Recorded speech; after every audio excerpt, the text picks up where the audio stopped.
നമ്മുടെ ആരോഗ്യമന്ത്രി വീണ ജോർജിന് ഇത്തവണ മത്സരിക്കാൻ സീറ്റ് കൊടുക്കരുതെന്ന്, ആറന്മുളയാണ് അവരുടെ മണ്ഡലം, ആ സീറ്റ് കൊടുക്കരുതെന്ന് ഭർത്താവ് ജോർജ് ജോസഫ് ആവശ്യപ്പെട്ടത് കേട്ടപ്പോൾ, ആവശ്യപ്പെട്ടത് CPM-നോടാ, പാർട്ടി നേതൃത്വത്തോടാ.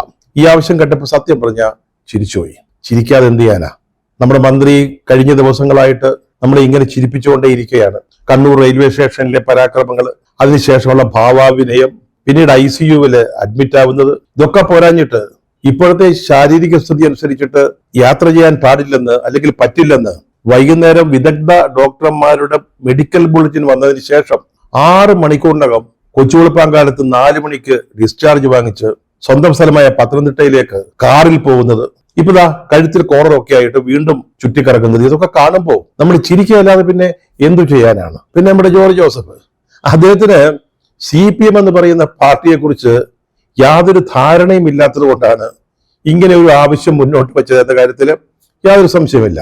എന്റെ അച്ചായ, ഈ പാർട്ടിക്ക് കുടുംബം അല്ലെങ്കിൽ കുടുംബ ബന്ധങ്ങള്, സൗഹൃദ ബന്ധങ്ങള്, സാധാരണ മനുഷ്യന്മാർക്കുള്ള വിചാര വികാരങ്ങള്, ഇതൊന്നും ബാധകമില്ലെന്ന് ഇതുവരെ മനസ്സിലായിട്ടില്ലേ? അവരെ കുടുംബത്തിനൊന്നും വലിയ പ്രാധാന്യം കൽപ്പിക്കുന്നില്ല. പാർട്ടിയാണ് പ്രധാനം. പാർട്ടി കഴിഞ്ഞിട്ടേ കുടുംബവും ബന്ധങ്ങളും ഒക്കെ ഉള്ളൂ. കുടുംബ ബന്ധങ്ങൾ തകരുന്നതോ കുടുംബം ഏതെങ്കിലും വഴിക്ക് പോകുന്നതോ അല്ലെങ്കിൽ ബന്ധങ്ങൾ ശിഥിലമാകുന്നതോ ഒന്നും ഈ പാർട്ടിക്കൊരു പ്രശ്നമല്ല. അതിന്റെ ചരിത്രം നോക്കിയാൽ മനസ്സിലാവും.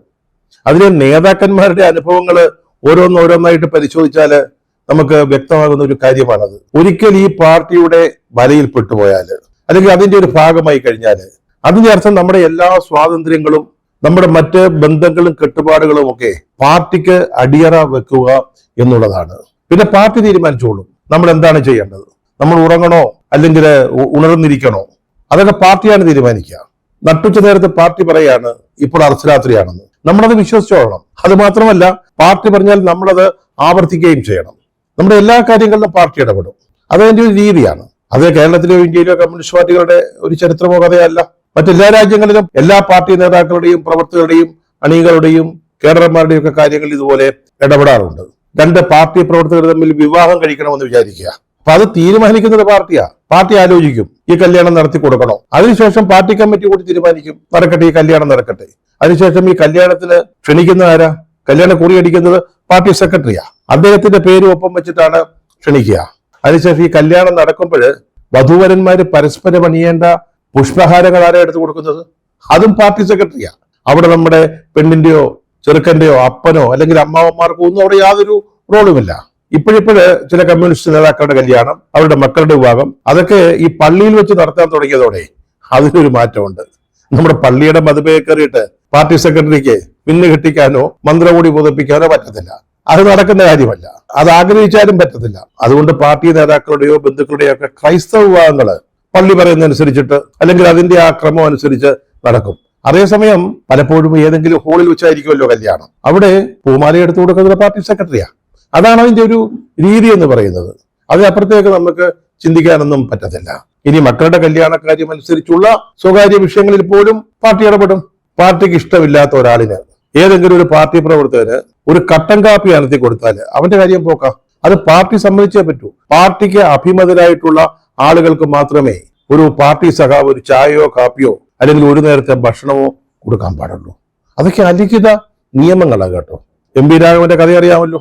MP രാഘവൻ CPM-ലെ അതിശക്തനായ നേതാവായിരുന്നു. അവസാനം ബദൽ രേഖയുമായി വന്ന് പാർട്ടിയിൽ നിന്ന് പുറത്തായി. അദ്ദേഹത്തിന് കണ്ണൂരില് ദാഹജലം കൊടുത്തതിന് CPM പ്രവർത്തകരെ, കേഡർമാരെ പാർട്ടിയുടെ ഗുണ്ടകൾ അടിച്ച് പഞ്ചറാക്കിയിട്ടുണ്ട്. ഇതൊന്നും ആരും മറന്നിട്ടുള്ള കാര്യമാണ്. മറന്നത് MP രാഘവന്റെ മകൻ MP നികേഷ് കുമാർ മാത്രമാണ്. അദ്ദേഹം അതൊക്കെ മറന്നുപോയി. പക്ഷെ കേരളത്തിലെ ജനങ്ങള് ഇപ്പോഴും ഓർത്തിരിക്കുന്ന കാര്യമാണ് ഇതൊക്കെ. പക്ഷെ ഇതൊന്നും ഈ ജോർജ് എന്ന ആളുകൾ വിളിക്കുന്ന ജോർജ് ജോസഫിന് അറിയില്ല.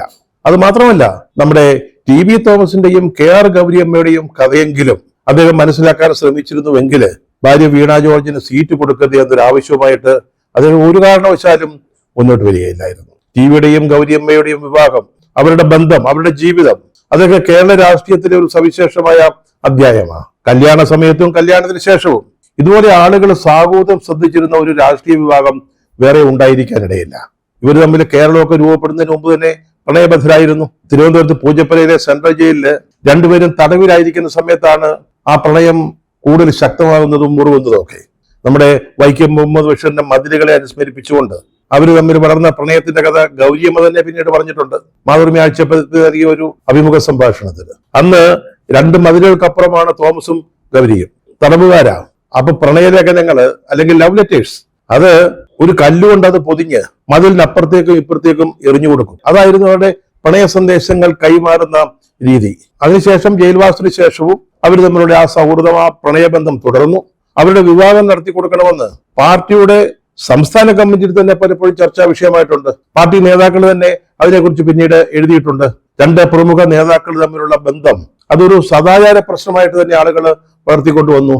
VS അച്യുതാനന്ദനെ പോലെ ആലപ്പുഴയിൽ നിന്നുള്ള സഖാക്കൾ അല്ലെങ്കിൽ പാർട്ടി സംസ്ഥാന കമ്മിറ്റി അംഗങ്ങള് ഇത് പലതവണ ഉന്നയിച്ചിട്ടുണ്ട്. പക്ഷെ അവരുടെ വിവാഹം നടന്നത് 1957 കമ്മ്യൂണിസ്റ്റ് മന്ത്രിസഭ നിലവിൽ വന്നതിന് ശേഷമാണ്. അതും പാർട്ടി നിർബന്ധിച്ചാണ് നടത്തിയത്. ഗൗരിയമ്മയുടെ ഔദ്യോഗിക വസതിയായ സാനഡൂരിൽ വെച്ചായിരുന്നു വിവാഹം.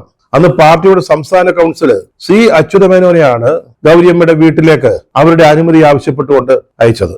ഗൗരിയമ്മയുടെ വീട്ടുകാർക്ക് ഈ വിവാഹത്തോട് യോജിപ്പുണ്ടായിരുന്നില്ല.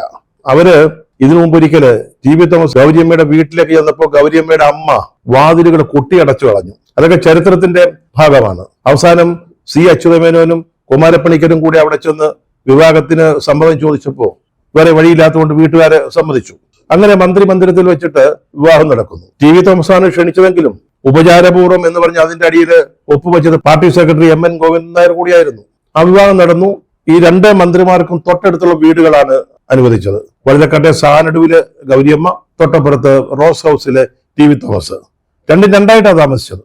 അതിന് നടുവിലൊരു ചെറിയ വിക്കറ്റ് ഗേറ്റ്, ഒരു കിളിവാതിൽ ഉണ്ടായിരുന്നു. ഇവരുടെ പ്രണയത്തിന്റെ നിത്യസ്മാരകമായിട്ട് ആ വിക്കറ്റ് ഗേറ്റ് ഇപ്പോഴും അവിടെയുണ്ട്.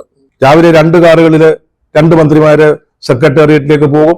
അതിനുശേഷം ഉച്ചയ്ക്ക് ഭക്ഷണം കഴിക്കുന്നതിന് ഒന്നിച്ചു വരും. അങ്ങനെയായിരുന്നു രീതി. 1964 പാർട്ടി പിളർന്നതിനെ തുടർന്ന് ഈ ബന്ധം ശിഥിലമാകാൻ തുടങ്ങി. കാരണം പാർട്ടിയുടെ ഇടപെടല. ഗൗരിയമ്മ CPM-ന്റെ ഭാഗത്തായിരുന്നു. CPI-യിൽ നിന്ന് ഇറങ്ങിപ്പോയി പുതിയ പാർട്ടി രൂപവൽക്കരിച്ച CPM. അതേസമയം TV തോമസ് ആകട്ടെ CPI-ക്കൊപ്പം ഉറച്ചു നിന്നു. ഈ വ്യത്യാസം രാഷ്ട്രീയമായി 2 ധ്രുവങ്ങളിൽ 2 പേർ നിൽക്കുന്ന അവസ്ഥ അവരെ വലിയ തോതിൽ അകറ്റുകയാണ് ചെയ്തത്. പിന്നീട് അവർക്ക് സംസാരിക്കാൻ പോലുള്ള അവസരങ്ങൾ പാർട്ടി കൊടുത്തിട്ടില്ല. 67 മന്ത്രിസഭയില് സത്യപ്രതിജ്ഞ ചെയ്യുന്നതിന് 2 പേരും ഒരു കാറിലാണ് ആലപ്പുഴയിൽ നിന്ന് വന്നത് എന്ന് ഗൗരിയമ്മ പിന്നീട് അഭിമുഖ സംഭാഷണത്തിൽ പറഞ്ഞിട്ടുണ്ട്. പക്ഷെ ആ ബന്ധം അങ്ങനെ തുടരാൻ പാർട്ടി അനുവദിച്ചില്ല. ജീവിതത്തിന്റെ അവസാന കാലത്ത് TV തോമസ് ബോംബെയിലെ ടാറ്റ ആശുപത്രിയിൽ അർബുദബാധിതനായി ചികിത്സയിൽ കഴിയുമ്പോൾ ഗൗരിയമ്മ പാർട്ടിയോട് അപേക്ഷിച്ചു, എനിക്ക് ആശുപത്രിയിൽ പോയി എന്റെ ഭർത്താവിനെ ശുശ്രൂഷിക്കാനും പരിചരിക്കാനുമുള്ള അനുവാദം തരണമെന്ന്. പക്ഷെ അന്ന് 2 പേരും 2 പാർട്ടിയിലാണ്, 2 ധ്രുവങ്ങളിലാണ്. പാർട്ടി അതിന് അനുമതി കൊടുത്തില്ല. ഏറ്റവും അവസാനം വീണ്ടും അപേക്ഷിച്ചപ്പോൾ പാർട്ടി കമ്മിറ്റി കൂടിയിട്ട് 2 ആഴ്ച സമയം ഭർത്താവിനെ പരിചരിക്കുന്നതിന്, അർബുദബാധിതനായി ചികിത്സയിൽ കഴിയുന്ന ഭർത്താവിനെ ശുശ്രൂഷിക്കുന്നതിന് പാർട്ടി കമ്മിറ്റി കൂടിയിട്ട് 2 ആഴ്ചത്തെ സമയം അനുവദിച്ചു. ഭാര്യയും ഭർത്താവും ഒരു കുടുംബം, അകൽച്ച ഉണ്ടായിരുന്നു, അഭിപ്രായ വ്യത്യാസങ്ങൾ ഉണ്ടായിരുന്നു, ശരിയാണ്. പക്ഷേ അന്തിമ നിമിഷങ്ങളിൽ TV തോമസ് മരണാസന്നനായി കിടക്കുമ്പോൾ ഒന്ന് ശുശ്രൂഷിക്കുന്നതിന്, പരിചരിക്കുന്നതിന് പാർട്ടി വളരെ ആലോചിച്ചതിന് ശേഷം 2 ആഴ്ചത്തെ സമയമാണ് അനുവദിക്കുന്നത്. ഗൗരിയമ്മ ആശുപത്രിയിൽ പോയി 2 ആഴ്ച അദ്ദേഹത്തോടൊപ്പം നിന്നു. തോമസിന് വലിയ സന്തോഷമായി. പക്ഷെ 2 ആഴ്ചത്തെ ഈ കാലാവധി കഴിഞ്ഞപ്പോ ഈ പരോളിലൊക്കെ ആളുകൾ പോയിട്ട് ആ തീയതി പൂർത്തിയാകുമ്പോൾ തിരിച്ചു വരണമല്ലോ. അതുപോലെ 2 ആഴ്ചത്തേക്ക് പാർട്ടി കനിഞ്ഞു നൽകിയ ആ സമയം കഴിഞ്ഞപ്പോ അവർക്ക് തിരിച്ചു പോരേണ്ടി വന്നു. ഗൗരിയമ്മ അതിനെക്കുറിച്ച് അനുസ്മരിച്ചിട്ടുണ്ട്. അവർ തിരിച്ചു പോരുമ്പോൾ TV തോമസ് കരയുകയായിരുന്നു. പക്ഷെ എനിക്ക് കരയാൻ തോന്നിയില്ല എന്നാണ് ആ സന്ദർഭത്തെ കുറിച്ച് ഗൗരിയമ്മ പിന്നീട് പറഞ്ഞത്. ഇതാണ് CPM, ഇതാണ് കമ്മ്യൂണിസ്റ്റ് പാർട്ടിയുടെ രീതി. പറഞ്ഞാൽ സ്വന്തം ഭാര്യയും ഭർത്താവും മരിക്കാൻ കിടക്കുകയാണ്. എന്നിട്ട് പോലും അവിടെ പാർട്ടിയുടെ കടുംപിടുത്തങ്ങൾക്കാണ് മേൽക്കൈ കിട്ടിയത് എന്നോർക്കണം. ആ CPM-ലാണ് നമ്മുടെ ജോർജ് ജോസഫ് തന്റെ ഭാര്യയ്ക്ക് സ്ഥാനാർത്ഥിത്വം കൊടുക്കരുത്, സീറ്റ് നൽകരുത് എന്ന് പറയുന്നത്. പക്ഷെ ഇതൊന്നും ജോർജിക്ക് അറിയില്ല. ജോർജ് ഓർത്തഡോക്സ് സഭയുടെ സെക്രട്ടറി ആയിരുന്നു. സഭാകാര്യങ്ങളൊക്കെ നന്നായിട്ട് അറിയാം. സഭയിൽ എങ്ങനെയാണ് ഭാര്യയ്ക്ക് ഭർത്താവിനെ പറ്റിയും ഭർത്താവിന് ഭാര്യയെ പറ്റിയും പറയാനും ചോദിക്കാനും ഒക്കെ ഉള്ള അവകാശങ്ങളുണ്ട്. ഒരു കുടുംബം ഒരു യൂണിറ്റ് ആയിട്ടാണ് നിൽക്കുന്നത്. അവിടെ രാഷ്ട്രീയം ഭാര്യയും ഭർത്താവിനെയും തമ്മിൽ വേർതിരിക്കുന്നില്ല. അതൊക്കെ ജോർജിക്ക് അറിയാം.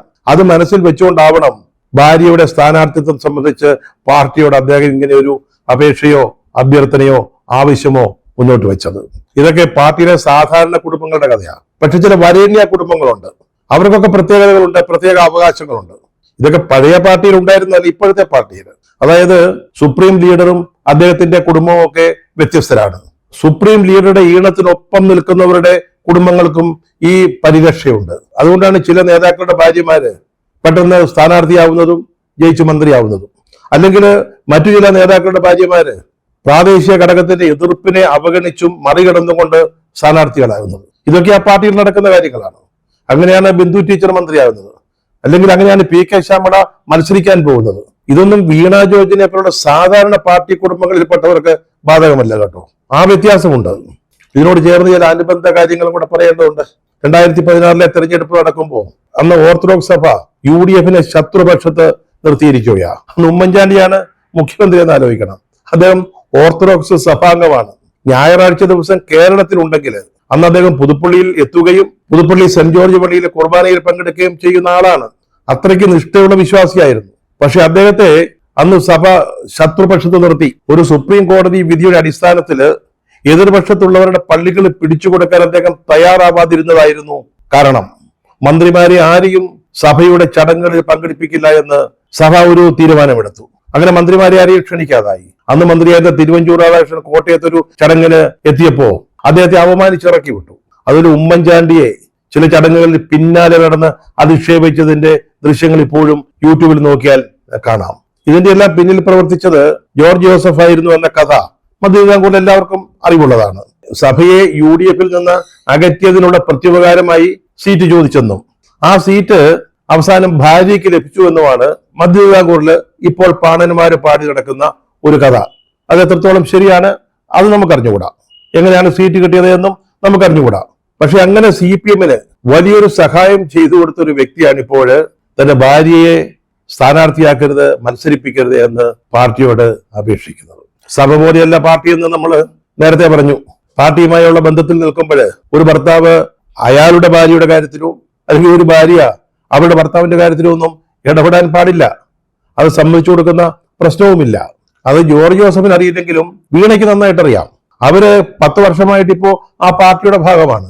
ഇപ്പോൾ പാർട്ടിയുടെ സംസ്ഥാന കമ്മിറ്റിയിലെ പ്രത്യേക ക്ഷണിതാവാണ്. അപ്പം പാർട്ടിയുടെ ചുട്ടവട്ടങ്ങളും രീതികളും ഒക്കെ അവർ മനസ്സിലാക്കിയിട്ടുണ്ട്. അതുകൊണ്ടാണ് തനിക്ക് സീറ്റ് നൽകരുതെന്ന ഭർത്താവിന്റെ അഭ്യർത്ഥന അന്തരീക്ഷത്തിൽ ഉണ്ടായിട്ട് പോലും ഈ കഴുത്തിൽ കോടറുമായിട്ട് ആലോചിച്ച് നോക്കണം. ഈ KSUക്കാരുടെ ആ മർദ്ദനത്തിൽ കഴുത്തിലേറ്റ പരിക്കുന്നവരെ കുറഞ്ഞിട്ടില്ല കേട്ടോ. കഴുത്തിലൊരു കോടറും ഒക്കെ ഇട്ടുകൊണ്ട് തെരഞ്ഞെടുപ്പ് പ്രചാരണത്തിലുള്ള PR ടീമിനൊപ്പം പൊതുപരിപാടികളിലേക്ക് ചാടിയിറങ്ങുന്നത്, അതായത് അസുഖം കുറയാതിരുന്നിട്ടും പങ്കെടുക്കുന്നത് പാർട്ടിയുടെ രീതികളും അതിന്റെ ചിട്ടവട്ടങ്ങളും അറിയാവുന്നത് കൊണ്ട് തന്നെയാണ്. കഴിഞ്ഞ ദിവസം ഒരു ചടങ്ങില് ശ്രീമതി വീണ ജോർജിനെ കണ്ടു. കഴുത്തിലൊരു കോളർ വെച്ചിട്ടുണ്ട്. അവര് പറയുന്നുണ്ട് പിടിലിയുടെ വേദന കുറഞ്ഞിട്ടില്ല, പിടിലിയെ വിട്ടിട്ടില്ല, അവരിപ്പോഴും വേദന കുറഞ്ഞിട്ടില്ല, ഇടത്തോട്ടോ വലത്തോട്ടോ നോക്കാൻ പറ്റുന്നില്ല എന്നവർ പറയുന്നുണ്ട്. അത് കേട്ടപ്പോ ഒരു സിനിമയില് ജഗതി ശ്രീകുമാർ അവതരിപ്പിച്ച ഒരു കഥാപാത്രത്തെയാണ് ഓർമ്മ വന്നത്. ആ കഥാപാത്രം 10 വിരലുകളിലും ചില പ്രത്യേകതരം മോതിരങ്ങൾ ഇട്ടുകൊണ്ടാണ് നടക്കുന്നത്. പണമുള്ള ഒരാളാണ്, സമ്പന്നനാണ്. പക്ഷെ കൈവളിയിൽ എപ്പോഴും ചൊറിച്ചിൽ അനുഭവപ്പെട്ടു. അത് സദാസമയം ചൊറിഞ്ഞുകൊണ്ടിരിക്കും. അവസാനം ഒരു ഡോക്ടർ പറഞ്ഞു, നിങ്ങൾ ഈ 10 വിരലുകളിലെ മോതിരം ഒന്ന് അഴിച്ചു മാറ്റി വയ്ക്കുക, നിങ്ങളുടെ ചൊറിച്ചിൽ പോകും. അദ്ദേഹം മോതിരം മാറ്റി വെച്ചപ്പോ ഈ ചൊറിച്ചിലും ഇല്ലാതായി എന്ന് പറഞ്ഞതുപോലെ ഏതെങ്കിലും ഒരു ഡോക്ടർ നമ്മുടെ ആരോഗ്യമന്ത്രിയോടൊന്ന് പറയണം, ഒരാവശ്യവുമില്ലാതെ ആ കഴുത്തിന് ചുറ്റും വെച്ചിരിക്കുന്ന കോളർ ഒന്ന് എടുത്തു മാറ്റിയാൽ മതി, ഇടത്തോട്ടോ വലത്തോട്ടോ നോക്കുന്നതിനുള്ള എല്ലാ വിഷമങ്ങളും മാറും. മന്ത്രി ഇതൊക്കെ പറയുന്നത് കേൾക്കുമ്പോൾ ചേട്ടാ, ഏത് KSUക്കാരൻ ഇത്ര ബലത്തില് നമ്മുടെ ബഹുമാനപ്പെട്ട മന്ത്രിയുടെ കഴുത്തിന് എന്തോ ആയുധം കൊണ്ട് ഇടിച്ചത് എന്ന് ഓർത്തു പോകും. മാൻഡ്രേക്കിന്റെ കഥയിലെ ലോതറോ അല്ലെങ്കിൽ കിങ്കോങ്ങോ, കുറഞ്ഞ പക്ഷം മലയാള സിനിമയിലെ നടനായ അബു സലീമോ എങ്കിലും ആയിരിക്കും ആ ഇടി കൊടുത്തത് അല്ലെങ്കിൽ കഴുത്തിന് പിടിച്ചു ഞെക്കിയത് എന്ന് അവരുടെ സംസാരം കേൾക്കുമ്പോൾ തോന്നിപ്പോകും. വീണയുടെ ഭർത്താവ് എന്തുകൊണ്ടാണ് ഈ ആവശ്യം ഉന്നയിച്ചതെന്ന് നമ്മൾ അറിഞ്ഞുകൂടാ. എന്തെങ്കിലും കാരണങ്ങളുണ്ടാവാം. ഇതൊരു അടവാണെന്ന് വിശ്വസിക്കുന്ന ആളുകളുണ്ട്. വീണയുടെ സ്ഥാനാർത്ഥിത്വത്തിനെതിരെ പത്തനംതിട്ട ജില്ലാ കമ്മിറ്റിയിൽ ചില അഭിപ്രായ വ്യത്യാസങ്ങളുണ്ടെന്നും ആ അഭിപ്രായ വ്യത്യാസങ്ങൾ ഇല്ലാതാക്കി ഏകകണ്ഠമായിട്ട് അവരുടെ സ്ഥാനാർത്ഥിത്വം അംഗീകരിപ്പിച്ചെടുക്കാനാണെന്നും ഒക്കെ പറയുന്നവരുണ്ട്. എനിക്കതിനോട് വലിയ യോജിപ്പൊന്നുമില്ല. ജോർജ് ആത്മാർത്ഥമായിട്ടാണ്, സത്യസന്ധമായിട്ടാണ് ഈ ആവശ്യം ഉന്നയിച്ചത് എന്നാണ് കരുതുന്നത്. പക്ഷെ ജോർജ് ഇനി മിണ്ടാതിരിക്കുന്നതാണ് നല്ലത്. താങ്കൾ കുടുംബത്തോടുള്ള സ്നേഹം കൊണ്ടാണ് ഈ ആവശ്യം ഉന്നയിച്ചത് എന്നുള്ളത് നാട്ടുകാർക്കൊക്കെ മനസ്സിലായിട്ടുണ്ട്. കാരണം ഒരു MLA ആവുന്നതോ മന്ത്രിയാവുന്നതോ അത് വേറൊരു കാര്യമാണ്. പക്ഷെ കണ്ണൂർ റെയിൽവേ സ്റ്റേഷനിൽ 100 കണക്കിന് ആളുകൾ കണ്ടുകൊണ്ട് നിൽക്കെ, അല്ലെങ്കിൽ ടെലിവിഷൻ ചാനലുകളിലൂടെ ലക്ഷക്കണക്കിന് ആളുകൾ വീക്ഷിച്ചുകൊണ്ട് നിൽക്കെ നമ്മുടെ മന്ത്രി താങ്കളുടെ ഭാര്യ നടത്തിയ പരാക്രമങ്ങളും അതുപോലെ തന്നെ ഭാവാവിനെയും ഒക്കെ അസാരം നാണക്കേട് ഉണ്ടാക്കുന്നതാണ്. അതറിയാം, നമുക്ക് മനസ്സിലാവും. പക്ഷേ ഇത് CPM ആ. അതുകൊണ്ട് നമ്മൾ കൂടുതൽ മിണ്ടാതിരിക്കുന്നതാണ് നല്ലത്. പാർട്ടി അവരെ മത്സരിപ്പിക്കുകയോ ജയിപ്പിക്കുകയോ അല്ലെങ്കിൽ തോൽക്കുകയോ എന്തെങ്കിലും ചെയ്യട്ടെ. ഇനി പാർട്ടിയായി പാർട്ടിയുടെ പാടായി എന്ന് കരുതുന്നതാണ് നല്ലത്. പക്ഷെ താങ്കൾ ഈ പാർട്ടിയുടെ മുമ്പിൽ വെച്ച ആ ഒരു ആവശ്യം താങ്കൾ അത് നിഷേധിക്കാതിരുന്നത് നന്നായി. മാധ്യമങ്ങളിലൊക്കെ വന്നല്ലോ ആ വിവരം. താങ്കൾ അത് നിഷേധിച്ചില്ല. പാർട്ടിയൊക്കെ ആവശ്യപ്പെട്ട് വേണം നിഷേധിക്കണമെന്ന്.